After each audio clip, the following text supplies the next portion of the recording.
در مناطق باتلاقی ایتالیا درختی وجود داره به اسم دریکا که ریشه اون به ازای هر کیلوگرمش بالای $150 بستگی به گرید اون ارزش داره که بعد از برداشت ریشه اونو به مدت چندین روز آبیاری میکنن تا آماده بشه.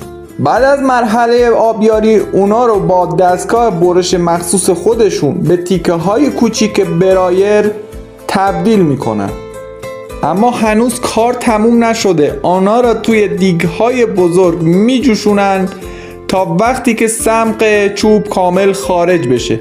و اما مرحله آخر این چوب ها رو توی اتاقای مخصوص با گریدهای مختلف دسته‌بندی میکنن و به مدت 10 الی 20 سال اونا رو کهنه میکنن تا آماده ارائه به بازار بشن. اما دوستان دلیل گرون بودن یه بلنگ که میگم $150 چی میتونه باشه؟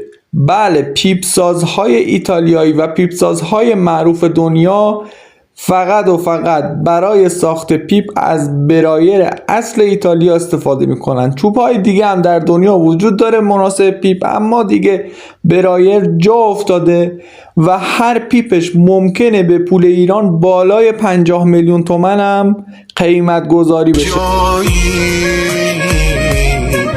مگه قرار نبود تنها بذاری